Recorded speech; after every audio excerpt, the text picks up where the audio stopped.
नमस्कार मित्रांनो, मन धागा धागा जोडते नवा या मालिकेच्या आजच्या भागात आज आपण बघणार आहोत. सार्थक अण्णांना विचारतो की काही प्रॉब्लेम आहे का. अण्णा म्हणतात की हो, ते आमची भाग्यलक्ष्मी. सार्थक म्हणतो की भाग्यलक्ष्मी म्हणजे तुमची मुलगी का. त्यावर अण्णा म्हणतात की नाही, भाग्यलक्ष्मी म्हणजे आमची हातमागाची मशीन आहे. तिचं नाव आम्ही लाडाने भाग्यलक्ष्मी ठेवलं आहे. पण तिचा एक पार्ट जरा गेला आहे आणि साडी अर्जंट द्यायची आहे, काय करावं काही कळेना. सार्थक म्हणतो की तुम्ही साडी विणता. अण्णा म्हणतात की हो, म्हणजे खूप जुनं मशीन आहे माझ्याकडं, पण आता मला ते लवकरात लवकर दुरुस्त करावं लागेल, नाहीतर फार मोठा प्रॉब्लेम होईल. त्यावर सार्थक म्हणतो की काका, तुम्ही अजिबात काळजी करू नका, चला तुम्ही माझ्यासोबत, मी बघतो काय करायचं ते. अण्णा म्हणतात की तुम्ही. सार्थक म्हणतो की हो, मला येतं सर्व. ऑलरेडी मीच खूप एक्सायटेड झालो आहे तुमच्या भाग्यलक्ष्मीला भेटायला. आपल्या आवडी हो किती सेम आहे. माझ्यावर थोडा विश्वास ठेवा, मी करतो नीट सगळं.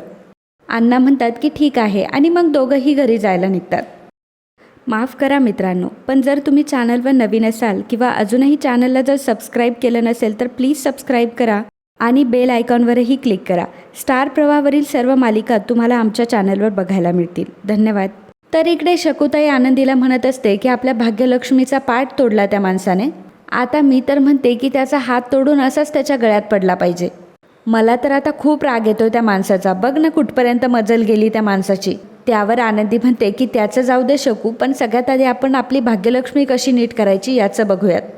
शकू, जर माझी ही भाग्यलक्ष्मी लवकर नीट नाही झाली तर साडीसुद्धा लवकर विणून होणार नाही. शकू म्हणते की अगं ताई, नको काळजी करू, अण्णा येत आहे ना, ते करतील काहीतरी.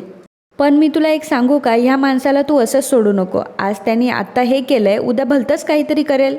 मी तर म्हणते की आत्ताच चल तू माझ्यासोबत, आपण त्या माणसाची तक्रार करूयात आणि आपण त्यांना सांगू की ह्या माणसाने काय काय कुटाणे केलेत आपल्या घरात. आनंदी म्हणते की अगं शकू, आधीसुद्धा मी त्या माणसाची कंप्लेंट करून आली आहे. कुसुमताई म्हणते की अगं हे तर चांगलं आहे, आत्ताच्या आत्ता आपण पोलीस स्टेशनमध्ये जाऊयात, म्हणजे पोलीस चांगलंच त्याला कुटतील. आनंदी म्हणते की नाही शकू, मागच्या वेळी माझ्यासोबत आत्या आणि अण्णा होते, परंतु आता कोणीच नाही आहे. शकू म्हणते की पण मी आहे ना, नको घाबरूस, पण अशा माणसाला धडा हा शिकवलाच पाहिजे. एवढ्यातच लीना तिथे येते आणि म्हणते की काय झालंय, कोणाला धडा शिकवायला निघाली आहे शकू. त्यावर शकू म्हणते की हे अंशुमनराव. कसला राव आणि कसलं काय, बघा ना आपल्या भाग्यलक्ष्मीचा पाठ खराब करून गेलेत ते. लीना म्हणते की काय. त्यावर आनंदी म्हणते की हो वहिनी, मगाशी सिलेंडरवाल्याच्या वेशामध्ये अंशुमन इथे आले होते आणि ते आपल्या भाग्यलक्ष्मीला बिघडवून गेलेत. हे ऐकून लीनालाही मोठा धक्का बसतो. लीना म्हणते की आनंदी, शकू अगदी बरोबर सांगते की आपण आता पोलिसांमध्ये कंप्लेंट करायला हवी आहे. तू चल बरं, मी येते तुझ्यासोबत. आनंदी म्हणते की पण अगं वहिनी, दादाला कळलं तर. त्यावर लीना म्हणते की त्याला काय समजवायचं आहे हे मला चांगलंच माहिती आहे. तू चल बरं आधी, आपण आता खरंच पोलिसांमध्ये कंप्लेंट करायला हवी आहे. आणि मग तिघीही रिक्षात बसून तिकडनं जात असतात. त्याचवेळी सार्थक आणि अण्णा घराकडे येत असतात. त्यामुळे त्या दोघांचीही चुकामुक होते. तर अण्णा सार्थकला घरी घेऊन आलेले असतात. तर इकडे अण्णा मालतीला म्हणतात की मालती, अगं हे मला भाजी मंडईत भेटले, मला फोन आला होता की भाग्यलक्ष्मी नीट चालत नाही, म्हणून मी यांना घेऊन आलो. मालती म्हणते की यांना. अण्णा म्हणतात की मी तुला सांगतो सगळं नंतर, पण तू त्याआधी यांच्यासाठी छान लिंबू सरबत बनव. आणि मग अण्णा सार्थकला भाग्यलक्ष्मी दाखवण्यासाठी अडगळीच्या खोलीत घेऊन येतात. सार्थक जेव्हा भाग्यलक्ष्मीला बघतो तेव्हा त्याला खूप आनंद होतो. तो म्हणतो की ब्युटिफुल. अण्णा, तुम्हाला माहिती आहे ना, हा खूप अनमोल ठेवा आहे. अण्णा म्हणतात की खूप जुना ठेवा आहे हा, अगदी लेकरासारखं जपलंय मी हिला. सार्थक म्हणतो की मी म्हणालो ना काका तुम्हाला की आपल्या आवडीनिवडी खूप सारख्या आहे, आपलं खूप जमणार आहे बघा. काका मला फक्त 2 मिनटं द्या, काय झाले मी ते बघतो. आणि मग सार्थक भाग्यलक्ष्मीच्या पहिल्यांदा पाया पडतो आणि मग भाग्यलक्ष्मीवर बसतो. तो चेक करत असतो की कुठे नक्की बिघाड आहे ते. तर इकडे शकू, आनंदी आणि लीना ह्या पोलीस स्टेशनमध्ये आलेल्या असतात. लीना म्हणत असते की आज पोलिसांना तू सगळंच सांगून दे, कारण आज त्यांनी जे केलंय ना ते खरंच खूप खालच्या थराचं आहे. त्या बोलत बोलत पोलीस स्टेशनमध्ये येतच असतात. त्याचवेळी अंशुमन तिथं बसलेला असतो. अंशुमनला तिथे बघून तिघींनाही मोठा शॉक लागतो. अंशुमन आनंदीला म्हणतो की अहो या बसा बसा, अहो लाजू नका, आपलेच पोलीस स्टेशन आहे. हे काय, मी इथंच बसलो तुमच्या स्वागतासाठी. इतक्यातच हवालदार येतो आणि म्हणतो की काय बडबड करतोयस रे. अंशुमन म्हणतो की काही नाही साहेब, फॅमिली आली आहे आमची. आनंदी हवालदाराला म्हणते की साहेब, मोठे साहेब कुठे, मला कंप्लेंट करायची. हवालदार विचारतात की कोणाची. आनंदी सांगते की यांची. अंशुमन म्हणतो की कंप्लेंट, आणि पुन्हा ऑलरेडी केली आहे ना माझी कंप्लेंट, त्यासाठीच तर आलो इथे हजेरी लावायला. काय साहेब. त्यावर हवालदार म्हणतो की हो, अंशुमन आनंदीला म्हणतो की अगं आनंदी, खूप कामं असतात पोलिसांना, रोज जर तू अशी एकच तक्रार घेऊन आली तर कसं होईल? अगं कंटाळतील ते, आणि हो, दर आठवड्याला येणारे मी इथे हजेरी लावायला. आनंदी म्हणते की विषय दाबायचा प्रयत्न करू नका, इथे मी तुमची नवीन तक्रार करायला आली आहे. कारण इथे यायच्या आधी तुम्ही माझ्या घरी येऊन माझी विणकामाची मशीन खराब करून गेलायत. तुम्ही का माझ्या मागे लागलाय? का माझा आणि माझ्या घरच्यांचा छळ करताय तुम्ही? नक्की काय हवंय तुम्हाला, सांगा मला. अंशुमन नाटकं करत म्हणतो की अगं काहीतरीच काय बोलती आनंदी? पाहिलं ना साहेब, मगाच्यापासून मी इथं तुमच्यासमोर बसलोय आणि ही म्हणते की मी घरी गेलो होतो. हवालदार सांगतात की हो मॅडम, बराच वेळ झाला हे इथंच बसलेत. आनंदी म्हणते की अहो साहेब, हे खोटं बोलताय. थोड्या वेळापूर्वी सिलेंडरवाल्याचा वेश घेऊन हे आमच्या घरी आले होते. साहेब, अहो याने माझ्या मशीनचा पार्टसुद्धा खराब केलाय. अंशुमन म्हणतो की बघा ना साहेब, बायको जर रुसली तर काय काय आरोप करेल काही सांगताच येत नाही. बघा ना, आता मला सिलेंडरवाला बनवलं. कमालच आहे ह्या बायकांची. हवालदार म्हणतो की ए तू गप्प बस. आणि मॅडम, तुम्ही खरं बोलताय? आनंदी म्हणते की हो साहेब, मी खरं बोलतीये. गेली 4 वर्ष मी ह्या माणसाचा त्रास सहन करत आली आहे. पण आता याचा बंदोबस्त करायलाच हवा, नाही तर उद्या जाऊन हा अजून काहीतरी करणार. साहेब, तुम्हाला जर खोटं वाटत असेल तर तुम्ही माझ्या वहिनीलाही विचारू शकता. लीना म्हणते की हो साहेब. अंशुमन म्हणतो की वहिनी काही पण काय सांगताय? अंशुमन म्हणतो की साहेब, शपथ मी काही केलं नाहीये. ही फॅमिली सगळी जीवावर उठली आहे माझ्या. साहेब, मी तुम्हाला खरं सांगतो की हे लोक मला जगू देत आहे ना मरू देत आहे. एकापेक्षा एक बिंडोक लोक भरली आहे त्यांच्या घरात. हवालदार म्हणतो की ए तू गप्प बस. आणि तो आनंदीला म्हणतात की तुम्ही मला काही सांगू नका, आमचे मोठे साहेब येईपर्यंत तुम्ही इथेच बसा, आणि मग ते आल्यानंतर बघतील काय करायचं ते, असं म्हणून हवालदार तिथून निघून जातात. लीना, आनंदी आणि शकू तिथेच बसतात. अंशुमनही तिथेच बसलेला. अंशुमन मात्र फार रागाने आनंदीकडे बघत असतो. आनंदी लीनाला म्हणत असते की वहिनी, अगं आधीच मला साडी विणण्यासाठी खूप उशीर झालाय.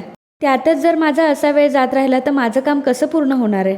लीना म्हणते की आनंदी, जसं साडी विणणं गरजेचं आहे ना, तसं हेही गरजेचं आहे. तर इकडे सार्थक हा भाग्यलक्ष्मीला दुरुस्त करत असतो. तो अण्णांना म्हणतो की अण्णा पक्कड आहे.